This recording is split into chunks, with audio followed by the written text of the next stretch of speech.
Hi students, good morning. Welcome to our Next Gen Academy. இன்னைக்கு வந்து நம்ம ரொம்ப முக்கியமான டாபிக் பார்க்க போறோம். அது என்னன்னா அமெண்ட்மெண்ட்ஸ். சரிங்களா? அமெண்ட்மெண்ட்ஸ் அதாவது சட்ட திருத்தங்கள். நம்ம இந்திய அரசியலமைப்புல என்னென்னலாம் சட்ட திருத்தங்கள் இதுவரைக்கும் பண்ணியிருக்காங்க அப்படின்னு நம்ம இத வந்து இந்த வீடியோல பார்த்தீங்கன்னா 1 to 20 வரைக்கும் பார்ப்போம். இது வந்து பார்ட் 1. அதே மாரி ஒவ்வொரு பார்ட்டும் பார்ப்போம். மொத்தம் நம்ம இந்திய அரசியலமைப்பு சட்டத்துல வந்து பார்த்தீங்கன்னா, என்னென்ன திருத்தங்கள்லாம் செஞ்சிருக்காங்கன்னா, இதுவரைக்கும் பார்த்தீங்கன்னா 106 திருத்தங்கள் பண்ணியிருக்காங்க. நம்ம ஒவ்வொன்னும் வந்து இந்த வீடியோல பார்ப்போம். இந்த டாபிக் வந்து ரொம்ப ரொம்ப இம்பார்ட்டன்ட். ஏன் இந்த டாபிக் ரொம்ப இம்பார்ட்டன்ட்னா, எப்படி ஆர்டிகிள்ஸ் வந்து ரொம்ப இம்பார்ட்டன்ட்டோ, ஆர்டிகிள்ஸும் நம்ம வீடியோ போட்டிருக்கோம். ஆர்டிகிள்ஸ் 1 to 50 அப்படின்ற மாரி 50, 50 ஆர்டிகிள்ஸா ஒரு சீரிஸ் போட்டிருக்கோம். அதையும் பார்க்காதவங்க பாருங்க. இந்த ஆர்டிகிள்ஸ் இல்லாம அமெண்ட்மெண்ட்ஸும் ரொம்ப இம்பார்ட்டன்ட்டு. அதுலேருந்து நெறைய கொஸ்டின் வந்து ரிப்பீட் ஆயிட்டே இருக்கு. ஸோ, இந்த டாபிக் நம்ம வந்து மிஸ் பண்ணவே கூடாது. சரி, ஓகே. இப்ப என்னன்னா, முதல்ல இந்த அமெண்ட்மெண்ட்ஸ் இந்த சட்ட திருத்தம், இதுக்கு எந்த ஆர்டிக்கிள் நம்ம இந்தியன் கான்ஸ்டிடியூஷன்ல எழுதியிருக்காங்கன்னா, ஆர்டிக்கிள் 368 இந்த கொஸ்டின் கேட்பாங்க. ரொம்ப இம்பார்ட்டன்ட் நோட் பண்ணிக்கோங்க. சட்ட திருத்தத்துக்கு உண்டான ஆர்டிக்கிள் நம்ம இந்திய அரசியலமைச்சு அமைப்பு சட்டத்துல எது அப்படின்னு கேட்டாங்கன்னா, ஆர்டிக்கிள் 368 சரிங்களா? சரி. அதாவது எதுக்கு வந்து இந்த சட்ட திருத்தம், இந்த அமெண்ட்மெண்ட்ஸ் சட்ட திருத்தம் எதுக்காக அப்படின்னா, ஃபர்ஸ்ட்டு வந்து நம்ம இந்தியன் கான்ஸ்டிடியூஷன வந்து என்ன பண்ணிட்டாங்கன்னா, அப்போ இருந்த சூழ்நிலைக்கு ஏத்த மாரி எழுதி வச்சுட்டு போயிட்டாங்க. சரிங்களா? அதுக்கப்புறம் நெறைய சேஞ்சஸ் வந்து நடக்குது. நாட்ல வந்து நெறைய டெவலப்மெண்ட்ஸ் இருக்கு. நெறைய சேஞ்சஸ் இருக்கு. நெறைய பிரச்சனைகள் இருக்கு. ஸோ, அப்ப வந்து அப்ப எழுதி வச்ச சட்டத்த வந்து அப்படியே நம்ம பின்பற்ற முடியுமான்னா, அங்க ஒரு கேள்விக்குறி. சரிங்களா? அதனால என்ன பண்றாங்க, இந்த சட்டத்த வந்து நம்ம திருத்தி எழுத முடியுமா? இல்ல வந்து மாத்தி அமைக்க முடியுமா? இல்லன்னா திரும்ப பெற முடியுமா? அப்படின்னு சொல்லி நெறைய விஷயங்கள டிஸ்கஸ் பண்றாங்க. அதாவது எழுதி வச்சிருக்க சட்டத்த மாத்தி அமைக்கிறது, சேஞ்ச் பண்றது, புதுசா ஏதாவது ஒரு சட்டத்த உருவாக்கி அதுல ஆட் பண்றது. அதே மாரி ஏற்கனவே இருக்கிற சட்டத்த ரிப்பீல் பண்றது. திரும்ப பெறது. Repeal R remove. இந்த மாரிலாம் வந்து நம்ம பண்ண முடியுமா? பண்ணணும். ஏன்னா பண்ணுனா தான் நம்மளோட எந்த பிரச்சனையும் இல்லாம நம்மளால வந்து மக்களுக்கு வந்து நல்லது செய்ய முடியும், ஆட்சி பண்ண முடியும். அப்படின்னு சொல்லி தான் இந்த அமெண்ட்மெண்ட்ஸ் அரசியல் சட்ட திருத்தம். இத வந்து கொண்டு வராங்க. இதுக்கு உதாரணமா நம்ம இது ரைட் டூ ப்ராப்பர்ட்டி அதாவது 31ல இருந்த ரைட் டூ ப்ராப்பர்ட்டிய நம்ம என்ன பண்ணிட்டோம்? 300 ஏவா அதாவது அடிப்படை உரிமையில இருந்தத வந்து நம்ம வந்து லீகல் ரைட்ஸா வந்து மாத்திட்டோம். அடுத்து புதுசா நெறைய ஆர்டிகிள்ஸ் நம்ம ஆட் பண்ணோம். அதாவது 21 ஏ ஆர்டிஇ ரைட் டூ எஜுகேஷன் இத கொண்டு வந்திருக்கோம். அப்புறம் ரிமூவ் பண்ணியிருக்கோம். எந்த ஆர்டிகிள் ரிமூவ் பண்ணியிருக்கோம்? ஆர்டிகிள் 268 வந்து ரிமூவ் பண்ணோம். எதுக்காக? ஜிஎஸ்டி கவுன்சிலுக்கு பிரச்சனையா இருக்கனால இத வந்து ரிமூவ் பண்ணோம். இதெல்லாம் வந்து எக்ஸாம்பிள்ஸ் சரிங்களா? சரி. எப்படி வந்து ஒரு அமெண்ட்மென்ட் வந்து எப்படி கொண்டு வரலாம்? யார் கொண்டு வரலாம்? அப்படின்றத பத்தி பார்க்கலாம். ஒரு அமெண்ட்மென்ட் அதாவது சட்ட திருத்தம் யாரால மேற்கொள்ள முடியும் அப்படின்னா, பார்லிமென்ட்டால தான் சட்ட திருத்தம் மேற்கொள்ள முடியும். இந்த கொஸ்டின் கேட்பாங்க. யார் வந்து சட்ட திருத்தம் மேற்கொள்ள முடியும் அப்படின்னு கேட்டாங்கன்னா, பார்லிமென்ட்டால மட்டும் தான் சட்ட திருத்தம் மேற்கொள்ள முடியும். சரி. இந்த சட்ட திருத்தம் வந்து நான் சொல்லிட்டேன். ஆர்டிக்கிள் 368ல இருக்கு அப்படின்னு சொல்லிட்டு, நம்ம கான்ஸ்டிடியூஷன்ல எழுதியிருக்காங்க. எந்த பார்ட் பகுதி என்ன பகுதி அப்படின்னா, பகுதி 20 20 இதையும் நோட் பண்ணிக்கோங்க. இந்த அமெண்ட்மெண்ட்ஸ வந்து நம்ம எந்த நாட்டுக்கிட்ட இருந்து எடுத்திருக்கோம் அப்படின்னா, சவுத் ஆஃப்ரிக்கா. சவுத் ஆஃப்ரிக்கா கிட்ட இருந்து தான் நம்ம அமெண்ட்மெண்ட்ஸ் அப்படின்ற ஒரு விஷயத்த வந்து நம்ம பாரோ பண்ணி, அத வந்து நம்ம இந்தியன் கான்ஸ்டிடியூஷன்ல எழுதியிருக்கோம். சரிங்களா? சரி. இப்போ பார்லிமென்ட் பார்லிமெண்ட்னா உங்களுக்கு தெரியும். ஒரு பக்கம் லோக்சபா, இன்னொரு பக்கம் சாரி.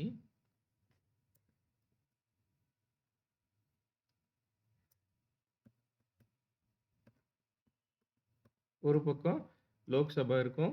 இன்னொரு பக்கம் ராஜ்யசபா இருக்கும். சரிங்களா? அப்போ இந்த பார்லிமென்ட் வந்து இதுக்கு தான் வந்து சட்டத்த வந்து திருத்துற வந்து உரிமை வந்து பார்லிமென்ட்க்கு தான் இருக்குதுன்னு சொல்லி நம்ம இந்தியன் கான்ஸ்டிடியூஷன்ல இருக்கு. அப்போ லோக்சபா, ராஜ்சபா இது 2த்துலயுமே வந்து சட்ட திருத்தம் பண்ண முடியுமா? அப்டின்னா, இவங்களால தான் சட்ட திருத்தம் பண்ண முடியும். இப்போ லோக்சபா இருக்காங்க, ராஜ்சபா இருக்காங்க. இப்ப லோக்சபாலருந்து வந்து ஒரு சட்டம் இயற்றப்படுது. ஒரு சட்டம் இயற்றப்பட்டா, அந்த சட்டம் வந்து என்ன பண்ணுவாங்க, அவங்க ராஜ்யசபாக்கு பாஸ் பண்ணுவாங்க. இவங்க இந்த சட்டத்த பரிசீலனை பண்ணிட்டு என்ன செய்வாங்கன்னா, பிரசிடென்ட்க்கு அனுப்புவாங்க. பிரசிடென்ட்க்கு அனுப்புவாங்க. பிரசிடென்ட் இத பார்த்துட்டு, இதுக்கு அப்ரூவல் குடுப்பாரு. அப்போ இது வந்து என்னவா மாறும்? சட்டமா வந்து மாறும். பில் பிகம்ஸ் ஆக்ட் சரிங்களா? அப்போ பார்லிமென்ட்ல வந்து பார்த்தீங்கன்னா, அதே மாரி ராஜ்சபால ஒரு சட்டம் இயற்றுனாங்கன்னா, அவங்க வந்து என்ன பண்ணுவாங்க, அத வந்து லோக்சபாக்கு அனுப்புவாங்க. இவங்க அத பரிசீலனை பண்ணிட்டு, இவங்க எங்க யாருக்கு அனுப்புவாங்கன்னா, பிரசிடென்ட்க்கு அனுப்புவாங்க. சரிங்களா? இந்த மாரி தான் வந்து ஒரு சட்டம் வந்து திருத்தம் செய்ய முடியும். சரி, லோக்சபால என்ன சார் பண்ணுவாங்க? இல்ல ராஜ்சபால என்ன சார் பண்ணுவாங்க? அப்படின்னு கேட்டீங்கன்னா, லோக்சபால இத பத்தி வந்து எப்படி வந்து ஒரு சட்டத்த வந்து நிறைவேத்துவாங்க அப்படின்னு சொன்னீங்கன்னா, 2 விதமா நிறைவேத்துவாங்க. ஒண்ணு வந்து ஸ்பெஷல் மெஜாரிட்டி.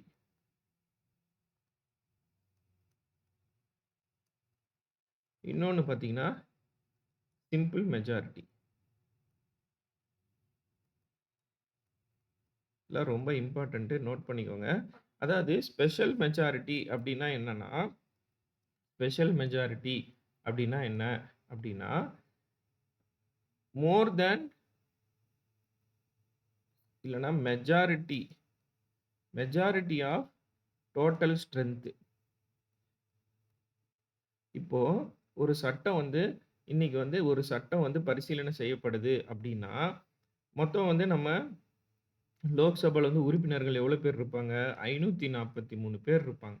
அதுல குறைஞ்சது 272 பேர் வந்து, ஓகே நாங்க இந்த சட்டத்த ஏத்துக்கிறோம். இந்த சட்டம் வந்து நல்ல சட்டம், மக்களுக்கு உதவியா இருக்கும். இந்த சட்டத்த வந்து நாங்க ஏத்துக்கிறோம்னு அவங்க வோட் பண்ணாங்கன்னா தான், வோட்டிங் மாரி எடுப்பாங்க. இவ்வளோ பேர் இன்னைக்கு வந்திருக்கீங்க.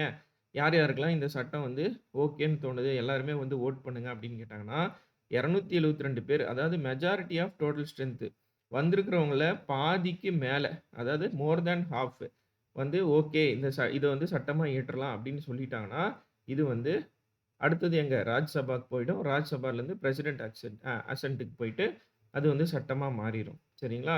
இதுதான் வந்து சிம்பிள் மெஜாரிட்டி. இது வந்து ஸ்பெஷல் மெஜாரிட்டி. ஸ்பெஷல் மெஜாரிட்டில டைப் 1. அதே ஸ்பெஷல் மெஜாரிட்டிலயே டைப் 2ன்னு ஒண்ணு இருக்கு. டைப் 2 என்னன்னு பார்த்தீங்கன்னா, total members present and voting. Total members present and voting. அதாவது ஒரே நிமிஷம்.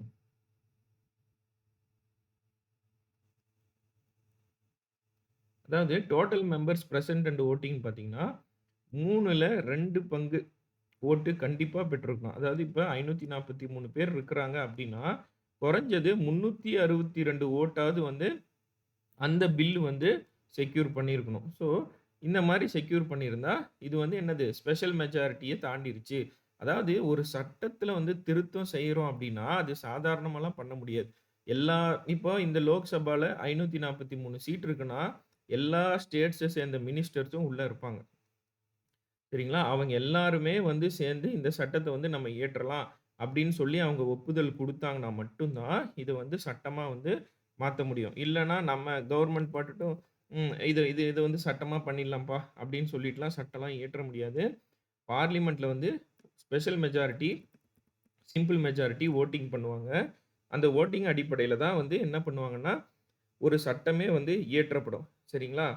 அடுத்து அடுத்து சிம்பிள் மெஜாரிட்டி அப்டின்னா என்னன்னா, ஸ்பெஷல் மெஜாரிட்டி பார்த்துட்டோம். அடுத்து சிம்பிள் மெஜாரிட்டி அப்டின்னா என்னன்னா, இது ஒண்ணும் இல்ல. வந்திருக்கவங்க அதாவது 543 பேர் வந்திருக்காங்கன்னா, அதுல 273 டூ 275 மெம்பர்ஸ் வோட் பண்ணிட்டாங்க அப்டின்னாலே சிம்பிள் மெஜாரிட்டி ஆயிடும். சிம்பிள் மெஜாரிட்டில பாஸ் பண்ணாலே அந்த பில் வந்து என்ன ஆயிடும்னா, ஆக்ட்டா மாறிரும். இதே தான் இப்ப வந்து லோக்சபா, ராஜ்சபால என்ன ப்ரொசீஜர் ஃபாலோ பண்றாங்களோ, அதே தான் வந்து நம்ம தமிழ்நாடு சட்டசபையிலயும் லெஜிஸ்லேட்டிவ் அசெம்பிளில வந்து இதே சேம் ப்ரொசீஜர் தான். எவ்வளோ பேர் இருக்காங்களோ, அவ்வளோ பேர்ல வந்து வோட்டிங் வந்து கண்டக்ட் பண்ணுவாங்க. இதுல ரொம்ப முக்கியமானது என்னன்னா, இப்போ ஒரு ஸ்டேட்டோட பவுண்டரிய வந்து சேஞ்ச் பண்றோம். ஒரு ஸ்டேட்டோட பவுண்டரிய சேஞ்ச் பண்றோம்னா, இந்த ஸ்பெஷல் மெஜாரிட்டி அதாவது ஸ்டேட்ல ஏதாவது சேஞ்சஸ் பண்றோம் அப்டின்னா, இந்த ஸ்பெஷல் மெஜாரிட்டி வோட்டிங் பண்றதும் இல்லாம 50% வந்து ஒவ்வொரு மாநிலமும் வந்து வோட் பண்ணும். ஒவ்வொரு ஸ்டேட்ஸும் வந்து வோட் பண்ணும். 50% ஒவ்வொரு மாநிலமும் வந்து வோட் பண்ணணும். என்னது இந்த இந்த பவுண்டரி நீங்க ஆல்டர் பண்றதுக்கு நாங்க வந்து ஒத்துக்கிறோம் அப்படின்னு ஒவ்வொரு ஸ்டேட்டும் வந்து மோர் தேன் 50 வோட்ஸ் வந்து ஒவ்வொரு ஸ்டேட்டும் பண்ணியிருந்தாங்கன்னா, அதுவும் வந்து என்ன ஆகும்னா, ஸ்பெஷல் மெஜாரிட்டில பாஸ் ஆகும். இந்த மாரி இந்த மாரி விஷயங்கள்லாம் எங்க கொண்டு வருவாங்கன்னா, ஷெட்யூல் 7ல ஏதாவது சேஞ்சஸ் இருக்கு. ஷெட்யூல் 7ல அதாவது அட்டவணை 7ல ஏதாவது சேஞ்சஸ் இருக்கு அப்படின்னா மட்டும் தான் ஸ்டேட்ஸோட ரெக்வெஸ்ட் கேட்பாங்க. சரிங்களா? சரி ஓகே. இதுதான் வந்து பேக்கிரவுண்டு. நம்ம அமெண்ட்மெண்ட்ஸ் பத்தின பேக்கிரவுண்ட். சரிங்களா? இத நல்லா தெரிஞ்சு வச்சுக்கோங்க. ஓகே. இத பத்தி நெறைய வல்லுனர்கள்லாம் வந்து பேசியிருக்காங்க. அவங்க யார் யாருன்னு நான் சொல்லிர்றேன். அவங்க என்ன பேசியிருக்காங்க அப்படின்றத நீங்க வந்து பேசியிருக்காங்கன்னா, அமெண்ட்மெண்ட்ஸ பத்தி அவங்களோட கருத்துக்கள வந்து சொல்லியிருப்பாங்க. யார் யாரு அப்படின்னு நான் சொல்றேன். கே.சி. வியர் அப்படின்றவர் வந்து இத பத்தி பேசியிருப்பாரு. அடுத்து அம்பேத்கர் இத பத்தி பேசியிருப்பாரு. அடுத்து பார்த்தீங்கன்னா, நேரு பேசியிருப்பாரு. அடுத்து கிரான்வில் ஆஸ்டின் அப்படின்றவங்க பத்திலாம் வந்து இந்த அரசியலமைப்பு சட்டத்த பத்தி பேசியிருப்பாங்க. அரசியலமைப்பு சட்டத்தில் உள்ள திருத்தங்கள பத்தி பேசியிருப்பாங்க. இவர் வந்து அம்பேத்கர் என்ன சொல்லுவாருன்னா, இது ரொம்ப ஈஸியா வந்து நம்ம சட்ட திருத்தம் பண்றதுக்கு ஏதுவா இருக்கு. ஆர்டிகிள் 368 படி அப்படின்னு பேசியிருப்பாரு. கே.சி. வியர் ஒரு கருத்து சொல்லியிருப்பாரு. நேரு அவர்கள் ஒரு கருத்து சொல்லியிருப்பாரு. அப்புறம் இந்த கிரான்வில் ஆஸ்டின் அப்படின்றவரு ஒரு கருத்து சொல்லியிருப்பாரு. இதெல்லாம் வந்து கொஸ்டின் கேட்டிருக்கான் டிஎன்பிசில. கொஸ்டின் குடுத்துட்டு இந்த கருத்து அரசியலமைப்பு சட்டத்தில வந்து திருத்தங்கள பத்தி யார் வந்து பேசியிருக்கிறது அப்படின்னு சொல்லி கேட்பாங்க. ஸோ இது ரொம்ப இம்பார்ட்டன்ட்டு. இவங்க யார் யாரு என்னென்னலாம் சொல்லியிருக்காங்க அப்படின்றத வந்து நீங்க கமெண்ட் பண்ணுங்க. சரிங்களா? சரி ஓகே. இப்போ நம்ம அமெண்ட்மென்ட்குள்ள போலாம். மேக்ஸிமம் நான் பேக்கிரவுண்ட்ல எல்லா விஷயமும் சொல்லிட்டேன்னு நெனைக்கிறேன். அ நடுவுல கூட நம்ம டிஸ்கஸ் பண்ணிக்கலாம். இப்போ வந்து ஃபர்ஸ்ட்டு அரசியலமைப்பு சட்டத்தில வந்து என்ன பண்றாங்க? திருத்தம் கொண்டு வராங்க. எப்போ 1951ல அதாவது நேரு அவர்கள் டைம். இப்ப நேரு வந்து பிரைம் மினிஸ்டரா இருக்கிறாரு. அப்போ என்ன திருத்தம் கொண்டு வராங்க அப்டின்னா, எம்பவர்ட் திஸ் அதாவது ஃபர்ஸ்ட் திருத்தம், ஃபர்ஸ்ட் அமெண்ட்மென்ட் ஆக்ட் இதான் ஃபர்ஸ்ட்டு நோட் பண்ணிக்கோங்க. இது ரொம்ப இம்பார்ட்டன்ட். எல்லா கொஸ்டின்லயும் கொஸ்டின் பேப்பர்லயும் ரிப்பீட் ஆகறதுக்கு வாய்ப்பு இருக்கு. Empowered the state to make special law for social and educationally backward class அப்படின்னு சொல்றாங்க. அதாவது சமூகம் மற்றும் கல்வி ரீதியாக பின்தங்கிய வகுப்புகளுக்கான சிறப்பு சட்டங்களை அமைக்க மாநிலத்திற்கு ரொம்ப முக்கியம். ஸ்டேட் அதிகாரம் அளிக்கப்பட்டது அப்படின்னு சொல்லி சொல்றாங்க. இதுல ஒரு சின்ன ஸ்டோரி மாரி சொல்றேன். உங்களுக்கு நீங்க ரிமெம்பர் பண்ணிப்பீங்க. இப்போ வந்து ஜஸ்டிஸ் பார்ட்டி பீரியட் நீதி கட்சி டைம் வந்து 1921ல நம்ம இந்தியால என்ன பண்றோம்னா, ரிசர்வேஷன் வந்து நம்ம ஃபாலோ பண்றோம். அதாவது வகுப்புவாதம் வச்சு நம்ம ரிசர்வேஷன் ஃபாலோ பண்ணி, நம்ம என்ன பண்றோம்? ரிசர்வேஷன் யாருக்கெல்லாம் ஃபாலோ பண்றோம் அப்படின்னா, எஸ்சி, எஸ்டி. இவங்களுக்கு வந்து ரிசர்வேஷன் அடிப்படையில வந்து நம்ம என்ன பண்ணிட்டு இருக்கோம்?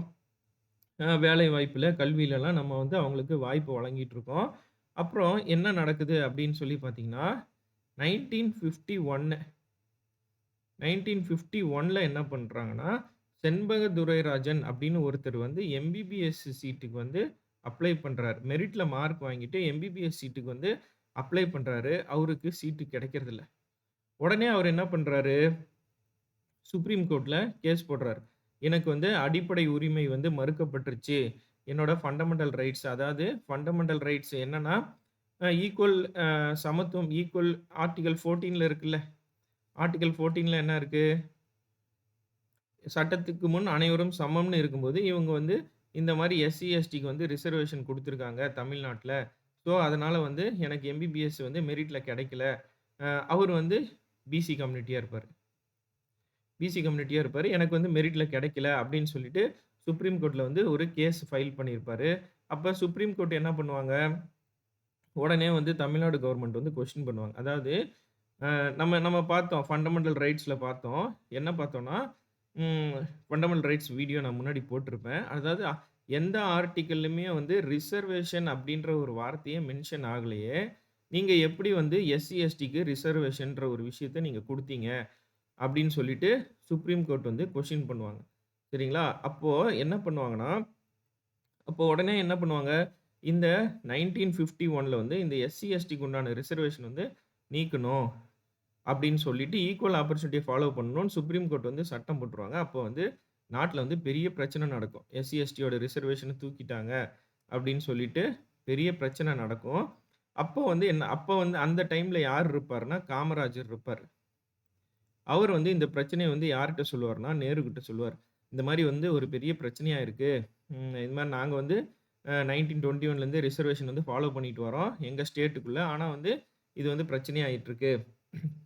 அப்போ இந்த 1951ல பார்த்தீங்கன்னா, அ என்ன எப்படி இருக்கும்னா, பிசிக்கு வந்து எந்த சீட்ஸுமே வந்து குடுத்துருக்க மாட்டாங்க. அப்போ அ என்ன நடக்கும் அப்படின்னா, நேரு வந்து உடனே என்ன பண்ணுவாரு, அப்பதான் வந்து ஃபர்ஸ்ட்டு அமெண்ட்மென்ட் சட்டத்தில வந்து திருத்தம் ஏற்படுத்துவார். என்ன திருத்தம் ஏற்படுத்துவார்னா, empowered the state to make special law for social and educationally backward class. அதாவது ஒரு ஸ்டேட்டுக்கு இப்ப தமிழ்நாடுன்ற ஸ்டேட்டுக்கு வந்து ஒரு உரிமை இருக்கு. என்ன உரிமை இருக்குன்னா, அவங்களோட மக்கள வந்து மேல கொண்டு வரதுக்காக, அதாவது எந்த மக்கள்னா, பின்தங்கிய பேக்வர்ட் கிளாஸஸ் மக்கள வந்து மேல கொண்டு வரதுக்காக, சோசியல் அண்ட் எஜுகேஷனலுக்கு வந்து அவங்களுக்கு வந்து என்ன பண்ணலாம்? ரிசர்வேஷன் குடுக்கலாம். அப்படின்னு ஒரு அரசியல் சட்ட திருத்தமே கொண்டு வந்துருவாரு 1951ல. இத பத்தி ஒரு சின்ன ஸ்டோரி சொல்றேன். கவனிச்சுக்கோங்க. அதாவது 1951ல பார்த்தீங்கன்னா, அவரு கொண்டு வந்த பின்னாடி பிசி எவ்வளோ இருக்கும்னா, ரிசர்வேஷன் அப்போ வந்து பிசிக்கு வந்து 25% ரிசர்வேஷன் குடுத்துருவாங்க. எஸ்சிக்கு வந்து 16% ரிசர்வேஷன் குடுத்து, மொத்தம் நம்ம தமிழ்நாடோட ரிசர்வேஷன் பார்த்தீங்கன்னா, 41% இருக்கும். 1951ல. அடுத்து என்ன ஆகுது? 1969ல அண்ணா அவர்கள் இருப்பார். அவரு இறந்துருவாரு. அண்ணா அவர்கள் இறந்த பின்னாடி கருணாநிதி அவர்கள் ஆட்சிக்கு வருவாங்க. அவரு ஆட்சிக்கு வந்தவுடனே என்ன பண்ணுவாருன்னா, இந்த இது அப்ப வந்து ஒரு கமிஷன் போடுவாரு. சட்டநாதன் கமிஷன் அப்படின்னு ஒரு கமிஷன் போட்டு என்ன பண்ணுவாங்கன்னா, இந்த ரிசர்வேஷன் வந்து மறுபரிசீலனை பண்ணுங்க அப்படின்னு சொல்லுவாங்க. 1969 அப்போ வந்து என்னன்னா, அந்த டைம்ல மறுபடியும் வந்து என்ன பண்ணுவாங்க, ரிசர்வேஷன் வந்து பிசிக்கு வந்து பார்த்தீங்கன்னா 31% ஆகவும், எஸ்சிக்கு வந்து பார்த்தீங்கன்னா 18% ஆகவும், 49% வந்து கொண்டு வந்திருப்பாங்க. 49% ஆக்சுவலா வந்து பார்த்தீங்கன்னா, ரிசர்வேஷன் வந்து 50%க்கு மேல தாண்டக்கூடாது அப்படின்னு வந்து நம்ம சென்ட்ரல் கவர்ன்மெண்ட் வந்து முடிவு பண்ணியிருப்பாங்க. 50%க்கு மேல அதே மாரி நம்ம கான்ஸ்டிடியூஷன்லயே இருக்கும். 50%க்கு மேல தாண்டக்கூடாதுன்னு. அப்ப கருணாநிதி அவர்கள் டைம்ல வந்து பார்த்தீங்கன்னா, 49% ரிசர்வேஷன் 1969ல கொண்டு வருவாங்க. அதுக்கடுத்து பார்த்தீங்கன்னா, அதுக்கடுத்து எம்ஜிஆர் அவர்கள் வருவாரு. அவரு வந்து என்ன பண்ணுவாரு, 1979ல பிசிக்கு உண்டான ரிசர்வேஷன் வந்து 15 மாத்திருவாரு. பிசிக்கு உண்டான ரிசர்வேஷன் 15ம், எஸ்சிக்கு உண்டான ரிசர்வேஷனு 18% அப்படின்னும், எஸ்டிக்கு வந்து பார்த்தீங்கன்னா 1% அப்படின்னு சொல்லிட்டு 69% குடுத்துருவாரு. எம்ஜிஆர் அவர்கள் 69% குடுத்துருவாரு. அப்போ உடனே வந்து என்ன பண்ணுவாங்கன்னா, 69% குடுத்திருப்பாங்க. ஸோ, அப்போ அப்போ வரைக்கும் அது எதுவும் பிரச்சனை ஆயிருக்காது. அப்புறம் யாரும் வந்து அத கொஸ்டின் பண்ணியிருக்க மாட்டாங்க. அப்புறம் என்ன ஆகும், ஜெயலலிதா அவங்க டைம். இந்த இடத்துல தான் வந்து ஜெயலலிதா அவங்க வந்து ரொம்ப இன்டெலிஜென்ட்டா ஒரு விஷயம் பண்ணியிருப்பாங்க. என்னன்னா, இந்த 69% இருக்கு பார்த்தீங்களா? இந்த 69% ரிசர்வேஷன் வந்து எம்ஜிஆர் அவர்கள் குடுத்துட்டு போயிருப்பாரு. இத வந்து என்னைக்குனாலும் வந்து என்ன பண்ணுவாங்க, சுப்ரீம் கோர்ட் வந்து கேள்வி கேட்பாங்க. ஏன்னா, சுப்ரீம் கோர்ட்க்கு வந்து பவர் இருக்கு. கான்ஸ்டிடியூஷன்ல நீங்க எந்த சேஞ்சஸ் பண்ணாலும், சுப்ரீம் கோர்ட் வந்து அத வந்து இன்வாலிட் அப்படின்னு சொல்லிருவாங்க. ஸோ, ஜெயலலிதா அவங்க என்ன பண்றாங்கன்னா, இப்போ இந்த 1951ல ஒரு அமெண்ட்மென்ட் கொண்டு வராங்க பார்த்தீங்களா?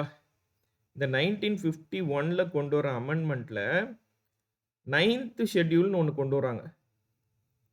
9வது அட்டவணை அப்படின்னு ஒண்ணு வந்து கொண்டு வராங்க. இந்த 9வது அட்டவணை வந்து ரொம்ப இம்பார்ட்டன்ட். ஏன்னா, எந்த ஒரு சட்டத்தை இயற்றினாலும் இங்க இருக்கு பாருங்க. 9த் schedule law passed in it were protected from judicial review. அதாவது இந்த 9த் ஷெட்யூல்ல நீங்க ஏதாவது ஒண்ணு கொண்டு போய் வச்சுட்டீங்கன்னா, சுப்ரீம் கோர்ட்டால கேள்வியே கேட்க முடியாது.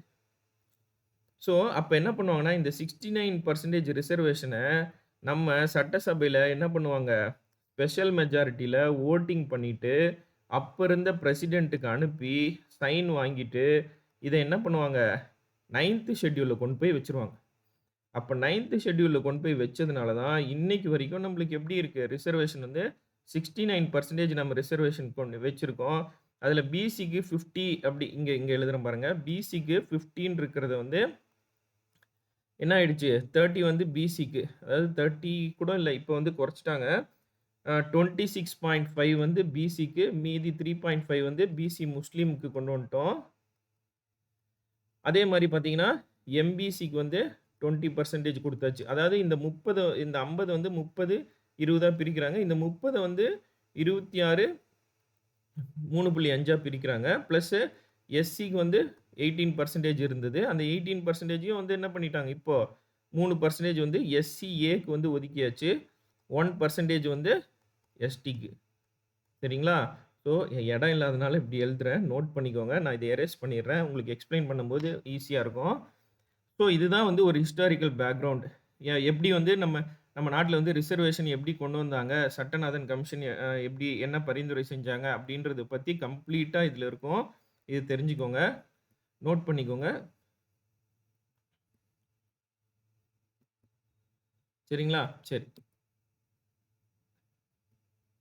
ஓகே. இத எரேஸ் பண்ணிடுறேன். ஒரே நிமிஷம்.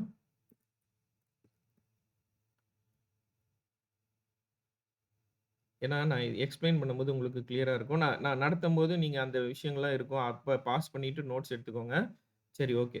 இதுதான் வந்து இந்த அ ஃபர்ஸ்ட் அமெண்ட்மென்ட் என்னன்னா, எம்பவர்ட் தி ஸ்டேட், அதாவது ஸ்டேட்டுக்கு வந்து உரிமை இருக்கு. என்ன உரிமை இருக்குன்னா, சோசியலி அண்ட் எஜுகேஷனலி பேக்ரவுண்ட் கிளாஸ்க்கு வந்து நம்ம என்ன பண்ணலாம்னா, அவங்களுக்கு வந்து நம்ம ரிசர்வேஷன் குடுக்கலாம் அப்படின்றது வந்து இருக்கு. அடுத்து வந்து பார்த்தீங்கன்னா, right to freedom of speech. அதாவது நம்மளுக்கு ஆர்டிகிள் 19ல வந்து ரைட் டூ ஃப்ரீடம் ஆஃப் ஸ்பீச்ன்னு இருக்கு. ஆனா, அதுக்காக நம்ம ஒரு ஒரு ஒரு ஸ்டேஜ்ல ஏறி சிஎம் பத்தி நம்ம என்ன வேணா தப்பு தப்பா பேசலாம். அந்த மாரி வந்து எதிர்க்கட்சியா இருக்கும்போது என்னன்னாலும் பேசலாம் அப்படின்ற மாரிலாம் வந்து நெறைய போயிட்டு இருந்துச்சு. அதே மாரி ம் பிரஸ்ல வந்து, அதாவது நியூஸ் பேப்பர்ஸ் வந்து என்ன வேணா பப்ளிஷ் பண்ணலாம். எங்களுக்கு வந்து ரைட் டூ ஸ்பீச் இருக்கு அப்படின்ற மாரி நெறைய பிரச்சனை போயிட்டு இருந்தனால, அங்க வந்து என்ன பண்றாங்க, ரீசனபிள் ரெஸ்ட்ரிக்ஷன்ஸ் கொண்டு வராங்க. அதாவது ஒரு அடிப்படை இருக்கு. நம்ம ஒருத்தங்க கிட்ட பேசணும், இல்ல ஒருத்தங்க பத்தி பேசணும்னா, ரைட் டூ ஸ்பீச் இருக்குன்றதுக்காக எப்படி வேணாலும் பேசலாம்லாம் கிடையாது. அதுக்குன்னு ரீசனபிள் ரெஸ்ட்ரிக்ஷன்ஸ் இருக்கு. நியாயமான கட்டுப்பாடுகள் இருக்கு அப்படின்னு சொல்லிட்டு ஆர்டிகிள் 19ல ஒரு சேஞ்சஸ் கொண்டு வராங்க. அடுத்து என்ன பண்றாங்க, ஆர்டிகிள் 31A, 31B.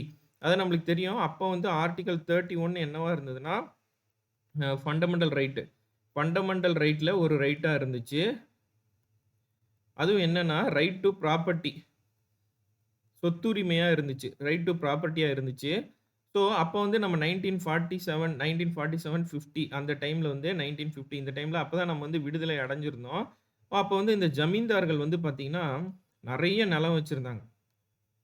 ஸோ, அவங்க கிட்ட இருக்கிற நிலத்தெல்லாம் மக்களுக்கு வந்து நம்ம பிரிச்சு தரணும்னு சொல்லிட்டு கவர்ன்மெண்ட் முயற்சி பண்ணும்போது, அவங்க என்ன பண்ணிடுறாங்க, கோர்ட்ல போயிட்டு, எங்களுக்கு வந்து ஆர்டிகிள் 30 படி ரைட் டூ ப்ராப்பர்ட்டி இருக்கு. நாங்க வந்து எங்களோட நிலத்தெல்லாம் நாங்க வந்து பிரிச்சு தரமாட்டோம். அப்படின்னு சுப்ரீம் கோர்ட்லயே வந்து, ஏன்னா ஃபண்டமெண்டல் ரைட்டுக்கு சுப்ரீம் கோர்ட்லயே கேஸ் ஃபைல் பண்ணலாம். ஸோ, அந்த பிரச்சனை வந்து கொண்டு வந்தாங்க. அதே மாரி பார்த்தீங்கன்னா, என்னன்னா இப்போ அ இப்போ வந்து கவர்ன்மென்ட்டுக்காக ஒரு இண்டஸ்ட்ரியோ, இல்ல ஏதோ ஒரு விஷயம் வந்து இம்ப்ளிமெண்ட் பண்ணணும். இல்ல ரோடு இதெல்லாம் கொண்டு வரணும் அப்டின்னா, கண்டிப்பா வந்து என்னன்னா, அங்க இருக்க நிலத்த வந்து கையகப்படுத்துறதுக்கு வந்து அந்த அந்த நிலத்தோட உரிமையாளர்ட்ட போனோம்னா, அவங்க நாங்க தரமாட்டோம். எங்களுக்கு வந்து ரைட் டூ ப்ராப்பர்ட்டி இருக்கு. ஆர்டிகிள் 30 படி நாங்க தரமாட்டோம் அப்டின்னு சொன்னதுனால, என்ன பண்றாங்க 31A, 31B அப்டின்னு ஒரு சட்ட திருத்தம் பண்றாங்க. அதாவது 31A படி அரசாங்கம் கவர்ன்மென்ட் வந்து ஒருத்தங்க நிலத்த வந்து கையகப்படுத்தலாம் மக்களோட நலத்துக்காக. அண்டர் காம்பன்சேஷன் அதுக்கு உண்டான இழப்பீட்டு தொகையை வந்து குடுத்துறலாம் அப்படின்னு சொல்லிட்டு இந்த 31A, 31Bல வந்து மென்ஷன் பண்ணியிருப்பாங்க. அதுக்கப்புறம் வந்து பார்த்தீங்கன்னா, இந்த ஃபண்டமெண்டல் ரைட்ட வந்து நம்ம தூக்கிட்டோம். ஃபண்டமெண்டல் ரைட் ஆஃப் ப்ராப்பர்ட்டி வந்து 300ஏக்கு கொண்டு போயிட்டோம். பட் இருந்தாலும் இந்த மாரி ஒரு விஷயம். அதாவது 31 வந்து கவர்மெண்ட்டுக்கு ஆப்போசிட்டா அதாவது யார் நிலத்தையும் கையகப்படுத்த முடியாம இருந்த சூழ்நிலை வந்து அதுக்கு சாதகமா இருக்கிற மாரி 31A, 31Bய வந்து கொண்டு வந்திருப்பாங்க. அடுத்து இதுதான் நான் சொன்னேன். கிரியேட்டட் 9த் ஷெட்யூல் 9வது அட்டவணை அப்படின்னு ஒண்ணு கிரியேட் பண்ணிட்டு, இதுல வந்து லாஸ வந்து பிளேஸ் பண்ணிட்டோம்னா, it were protected from judicial review. இதுல பிளேஸ் பண்ணிட்டாலே கோர்ட்டால எதுவுமே பண்ண முடியாது. கொஸ்டினே கேட்க முடியாது. அந்த மாரி தான் நம்ம ஜெயலலிதா அவங்க வந்து அந்த நம்ம 69% ரிசர்வேஷன் வந்து கொண்டு வந்து வச்சாங்க. அதனால தான் இப்பவும் வந்து நம்மளுக்கு வந்து 69% சென்ட்ரல் கவர்மெண்ட்லயே பார்த்தீங்கன்னா, ரிசர்வேஷன் பார்த்தீங்கன்னா எவ்வளோ இருக்கும் அப்படின்னு சொன்னீங்கன்னா, 27, 15, 7.5 அதாவது இப்போ ஒரு 10 ஆட் பண்ணியிருக்காங்கன்னு நெனைக்கிறேன். இடபிள்யூஎஸ்க்கு 10 ஆட் பண்ணியிருக்காங்க. அதுவும் வந்து எந்த சட்ட திருத்தத்தில இடபிள்யூஎஸ்க்கு வந்து நம்ம வந்துச்சு 10% வந்து இப்ப ஆட் பண்ணாங்க. மொத்தம் வந்து பார்த்தீங்கன்னா, இப்போ 59 இருக்கு. 59% 59.5% இருக்கும். இப்ப சென்ட்ரல் கவர்மெண்ட்ல. ஆனா நம்ம ஸ்டேட் கவர்மெண்ட்ல தமிழ்நாடுல மட்டும் பார்த்தீங்கன்னா, எவ்வளோ இருக்கு? 69% இருக்கு. சரிங்களா? சரி. அடுத்து அடுத்து வந்து பார்த்தீங்கன்னா, செகண்ட் அமெண்ட்மென்ட். நான் எல்லா அமெண்ட்மென்ட்டும் ரொம்ப முக்கியமான அமெண்ட்மென்ட்ட வந்து நான் டீப்பா டிஸ்கஸ் பண்றேன். நார்மலா இருக்கிறது வந்து நம்ம நார்மலா பார்த்துட்டு போயிடலாம். Second amendment 1952 changed the population basis for Lok Sabha representation to 1 MP. ஒரு எம்பிக்கு வந்து ஒரு எம்பிக்கு இல்ல 7.5 லேக்ஸ் அதாவது ஒரு மக்களவை உறுப்பினருக்கான மக்களின் அடிப்படை 7.5 7.5 லட்சமாக மாற்றப்பட்டது. அதாவது இப்ப என்னன்னா பாப்புலேஷன் இப்போ வந்து ஸ்டேட்ஸ் இருக்கும். இப்ப மேப் இருக்கு பாருங்க. இப்போ வந்து இப்போ வந்து நம்ம ஆந்திர பிரதேஷ் இருக்கு, ராஜஸ்தான் இருக்கு. இப்ப இங்க என்ன ஆகும்னா பாப்புலேஷன் வந்து இன்கிரீஸ் ஆயிட்டே இருக்கும். ஆனா, முதல்ல வந்து இங்க ஒரு 100 மக்கள் இருக்கிறாங்கன்னா, இந்த 100 மக்களுக்கு வந்து ஒரு தலைவன் இருந்தா போதும். ஒரு மினிஸ்டர் இருந்தா போதும்னு நம்ம முடிவு பண்ணிப்போம். அப்ப 1000 இப்ப இருக்கிறாங்கன்னு வைங்களேன், இந்த ஒருத்தர் வந்து சமாளிப்பாரு. இப்போ இங்க 10,000 மாறிடுச்சுன்னா, இந்த ஒருத்தரால சமாளிக்க முடியாது. அப்ப 10 பேர் தேவைப்படுறாங்க.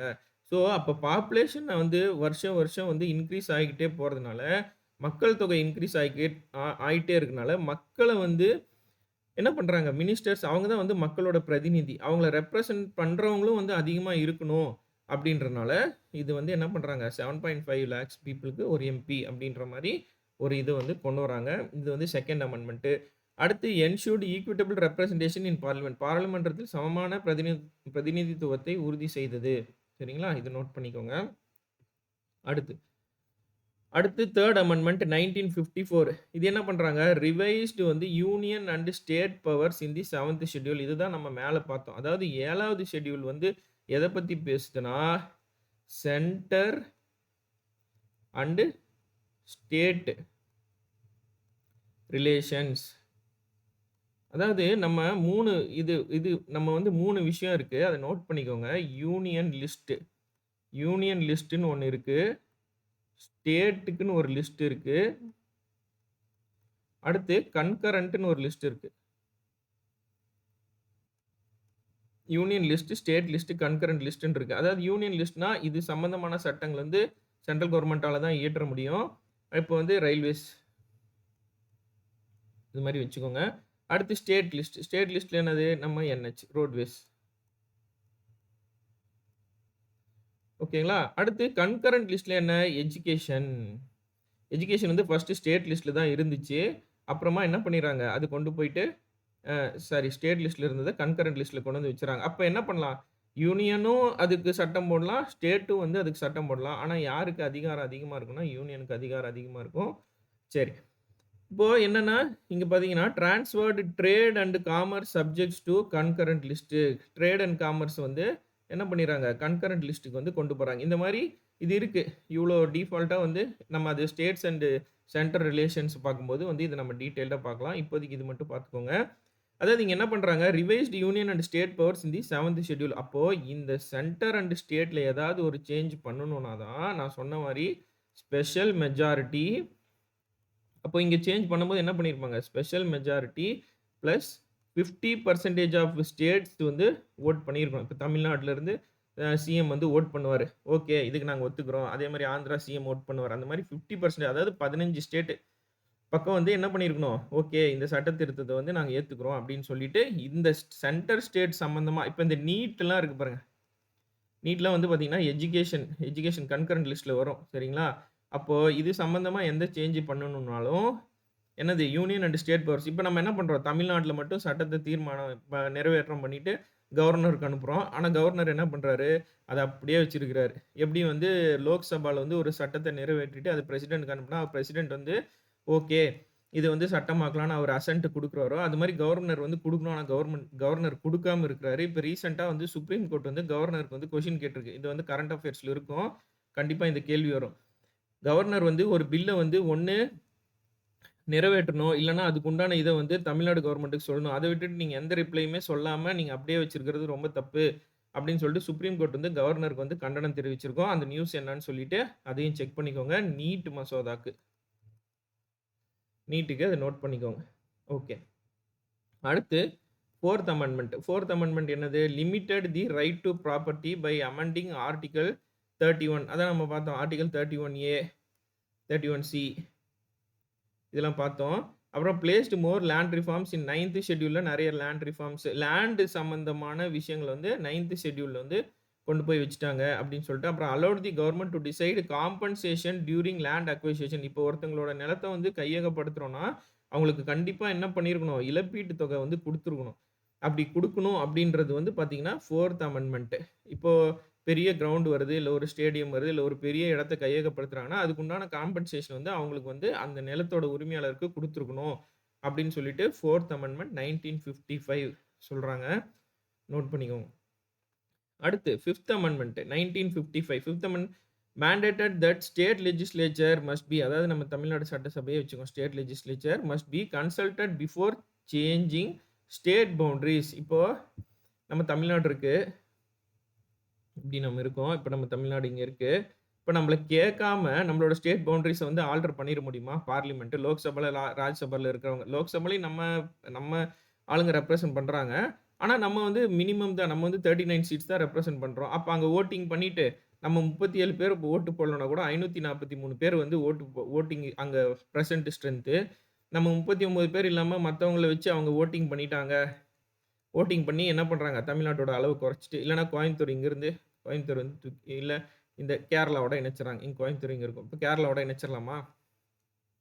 அப்படிலாம் பண்ண முடியாது. ஏன் அப்படி பண்ண முடியாதுன்னா, mandated state legislature must be consulted before changing state boundaries. அதாவது நம்மளோட ஆர்டிகிள் இருக்கு. ஆர்டிகிள் என்ன இருக்கு? ஸ்டேட்டோட நேமு, பவுண்டரி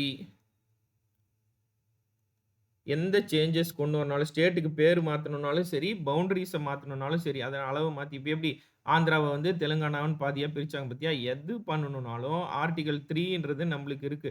அதனால நம்ம என்ன பண்ணணும்? State legislature must be consulted. அவங்க கிட்ட வந்து கேட்கணும். ஸ்டேட் கிட்ட போயிட்டு கேட்கணும். இந்த மாரிலாம் மாத்திக்கலாமா? உங்க பவுண்டரிய இல்ல உங்க பேர வந்து மாத்தலாமா? அப்படின்னு கேட்டா, அவங்க அதுக்கு சரின்னு சொன்னா மட்டும் தான் என்ன பண்ண முடியும்? மாத்த முடியும். ஏன்னா, சென்ட்ரல் ஸ்டேட் இப்ப நம்ம தமிழ்நாடே வந்து பாத்தீங்கன்னா, சென்ட்ரல் கவர்ன்மென்ட்டுக்கும் நம்மளுக்கும் வந்து ஒரு கான்ட்ரோவர்சி போயிட்டுருக்கு. நம்மளுக்கும் அவங்களுக்கும் ஒரு அண்டர்ஸ்டாண்டிங் இல்ல. சரிங்களா? அதனால அவங்க இஷ்டத்துக்கு ஒரு முடிவு எடுத்து தமிழ்நாட்ல இம்ப்ளிமெண்ட் பண்ணா முடியாது. ஏன்னா, தமிழ்நாடு சட்டசபையில இருக்கிறவங்களும் அதுக்கு வந்து என்ன பண்ணணும்? ஒப்புதல் தரணும்னு 5த் அமெண்ட்மென்ட்ல வந்து சொல்லியிருக்காங்க. சரிங்களா? அடுத்து 6த் அமெண்ட்மென்ட் என்ன? 1956 empowered the union to levy tax on inter state commerce. அதாவது மாநிலங்களுக்கு இடையிலான வாணிபத்தில் வரி விதிக்க யூனியனுக்கு அதிகாரம் அளிக்கப்பட்டது. இது இது என்ன இது எது கொண்டு வரும்னா, இந்த ஆர்டிக்கிள் நோட் பண்ணிக்கோங்க. அதே மாரி நம்ம ஜிஎஸ்டிக்கு என்ன ஆர்டிக்கிள் அப்படின்னு சொல்லி கமெண்ட்ல மென்ஷன் பண்ணுங்க.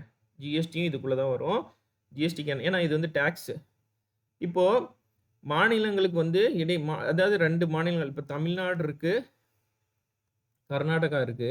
இப்ப தமிழ்நாட்டுல ஒரு ப்ராடக்ட் தயாரிச்சு, அத நம்ம வந்து கர்நாடகாக்கு அனுப்புறோம். கர்நாடகால வந்து அந்த ப்ராடக்ட் வந்து சேல்ஸ் ஆகுது. அப்ப சேல்ஸ் ஆயிட்டா, இந்த டாக்ஸ் வந்து இவங்களுக்கு தான் வரும். யாருக்கு? கர்நாடகா கவர்ன்மென்ட்க்கு வரும்.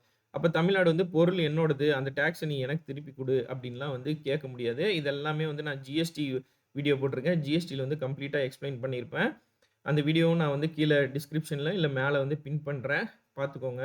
அப்போ இங்க வந்து ஐஜிஎஸ்டி அப்படின்னு வரும். ஐஜிஎஸ்டினா என்ன? Integrated goods and service tax அப்படின்னு சொல்லி வரும். அதாவது இந்த மாநிலத்திலேருந்து இந்த மாநிலத்துக்கு ஒரு பொருள் போகுதுன்னா, இது வந்து என்னன்னா சென்ட்ரல் கவர்ன்மெண்ட் எடுத்துப்பாங்க. அதாவது கர்நாடகா கலெக்ட் பண்ணி இது வந்து சென்ட்ரல் கவர்ன்மெண்ட்க்கு அனுப்புவாங்க. சென்ட்ரல் கவர்ன்மெண்ட் வந்து இப்போ 18% ஜிஎஸ்டி கலெக்ட் பண்ணியிருக்காங்கன்னா, 9% எடுத்துட்டு மீதி 9% வந்து கர்நாடகாக்கு குடுத்துருவாங்க. இதான் வந்து சிஜிஎஸ்டி, இது எஸ்ஜிஎஸ்டி. இதெல்லாம் வந்து ஜிஎஸ்டி கிளாஸ்ல நம்ம டிஸ்கஸ் பண்ணியிருப்போம்.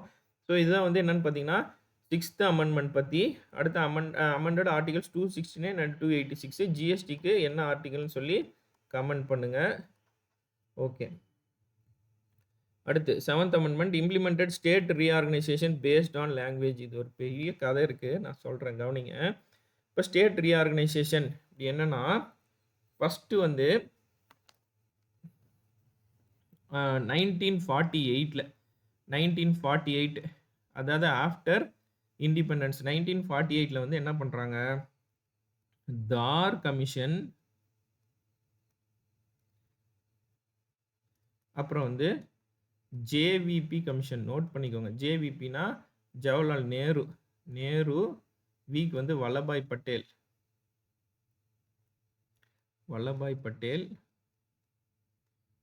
அடுத்து வந்து பி வந்து பட்டாபி சீதாராமன். இவங்கெல்லாம் சேர்ந்தது தான் வந்து ஜேவிபி கமிட்டி. இவங்க 1948 என்ன பண்றாங்க? அதாவது மொழி லாங்குவேஜ் இப்போ வந்து இங்க பாருங்க. இது ரொம்ப முக்கியம். ஒரே நிமிஷம்.